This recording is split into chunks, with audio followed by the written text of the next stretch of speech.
भारतीय संस्कृति बड़ी महान है। इसमें सभी का सम्मान किया जाता है। जो लोग सशरीर इस दुनिया में नहीं हैं, उनके सम्मान के लिए भी इस संस्कृति में व्यवस्था है। तभी तो साल भर में 15 दिन ऐसे आते हैं जिसे पितृपक्ष कहा जाता है। इसे श्राद्ध पक्ष भी कहा जाता है। इस पक्ष में उन पितरों के लिए श्राद्ध कर्म किए जाते हैं। श्रद्धा और मंत्र के मेल से पितरों की तृप्ति के निमित्त जो विधि होती है उसी को श्राद्ध कहते हैं। इसमें पिंड दान आदि श्रद्धा से दिए जाते हैं। जिन पितरों के प्रति हम कृतज्ञता पूर्वक श्रद्धा व्यक्त करते हैं, वे हमारे जीवन की समस्याओं को दूर करने में हमारी सहायता करते हैं। अश्विन मास के कृष्ण पक्ष को पितृपक्ष या महालय पक्ष बोलते हैं। हमारा एक माह बीतता है तो पितृलोक का एक दिन होता है। साल में एक बार ही श्राद्ध करने से कुल खानदान के पितरों की तृप्ति हो जाती है। शास्त्रों में कहा गया है कि पितरों की संतुष्टि से परिवार में सुख, शांति और संतान सुख प्राप्त होता है। मान्यता यह भी है कि श्राद्ध से उत्पन्न सकारात्मक ऊर्जा गर्भस्थ शिशु को दिव्यता प्रदान करती है।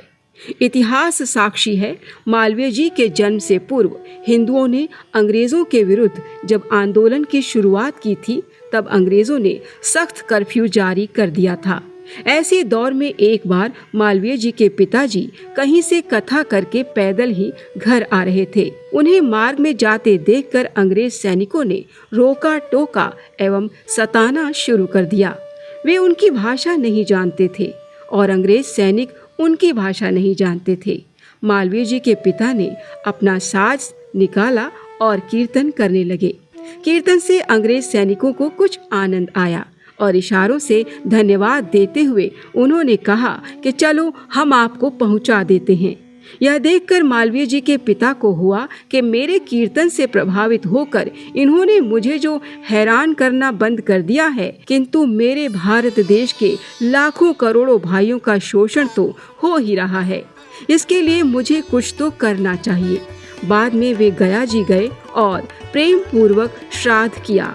श्राद्ध के अंत में अपने दोनों हाथ उठाकर पितरों से प्रार्थना करते हुए उन्होंने कहा, हे पितरों, मेरे पिंडदान से अगर आप तृप्त हुए हों, मेरा किया हुआ श्राद्ध अगर आप तक पहुंचा हो, तो आप कृपा करके मेरे घर में ऐसी संतान दीजिए जो अंग्रेजों को भगाने का काम करे और मेरा भारत आजाद हो जाए। पिता की अंतिम प्रार्थना फली। समय पाकर उन्हीं के घर मदन मोहन मालवीय जी का जन्म हुआ। श्राद्ध के दिनों में मंत्र पढ़कर हाथ में तिल, अक्षत, जल लेकर संकल्प करते हैं तो मंत्र के प्रभाव से पितरों की तृप्ति होती है। उनका अंतःकरण प्रसन्न होता है और कुल खानदान में पवित्र आत्माएं आती हैं। इसीलिए उत्तम संतान की इच्छा रखने वाले दंपतियों को पितरों से दिव्य संतान के लिए प्रार्थना करनी चाहिए। गरुड़ पुराण 10.57 से 5.9 में आता है कि समय अनुसार श्राद्ध करने से कुल में कोई दुखी नहीं रहता। पितरों की पूजा करके मनुष्य आयु, पुत्र, यश, स्वर्ग, कीर्ति, पुष्टि, बल, श्री, पशुधन, सुख, धन और धान्य प्राप्त करता है। हारित स्मृति में लिखा है, न तत्र वीरा जायन्ते, न आरोग्यम न शतायुष, न च श्रेयो अधिगच्छन्ति यत्र श्राद्धम विवर्जितम। जिनके घर में श्राद्ध नहीं होता, उनके कुल खानदान में वीर पुत्र उत्पन्न नहीं होते, कोई निरोग नहीं रहता, लंबी आयु नहीं होती और किसी तरह कल्याण नहीं प्राप्त होता। किसी न किसी तरह के झंझट और खटपट बने ही रहते हैं। महर्षि सुमंतु ने कहा, श्राद्ध जैसा कल्याण मार्ग गृहस्थी के लिए और क्या हो सकता है। अतः बुद्धिमान मनुष्य को प्रयत्न पूर्वक श्राद्ध करना ही चाहिए। भारतीय संस्कृति में श्राद्ध केवल एक कर्मकांड नहीं है, बल्कि यह पितरों का आशीर्वाद पाने का पवित्र माध्यम है। इन दिनों में ऋषियों के प्रति, अपने माँ बाप के प्रति श्रद्धा व कृतज्ञता व्यक्त करते हैं। श्राद्ध की बड़ी महिमा है। सूक्ष्म जगत के लोगों को हमारी श्रद्धा और श्रद्धा से दी गई वस्तुओं से तृप्ति का एहसास होता है।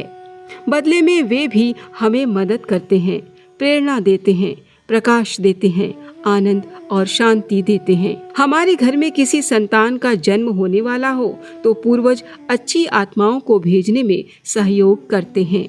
पूर्वजों से ऋण होने के लिए उनके शुभ आशीर्वाद से उत्तम संतान की प्राप्ति के लिए श्राद्ध किया जाता है।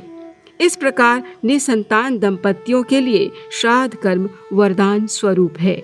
यदि आप भी दिव्य ओजस्वी संतान चाहते हैं तो श्राद्ध अवश्य करें। सर्वपितृ दर्श अमावस्या के दिन विभिन्न स्थानों के संत श्री आशाराम जी आश्रमों में सामूहिक श्राद्ध का आयोजन होता है। आप भी इसका लाभ ले सकते हैं। इस हेतु अपने नजदीकी आश्रम में पंजीकरण करा लें। अधिक जानकारी हेतु पहले ही अपने नजदीकी आश्रम से संपर्क कर लें। अपने घर में भी श्राद्ध कर सकते हैं।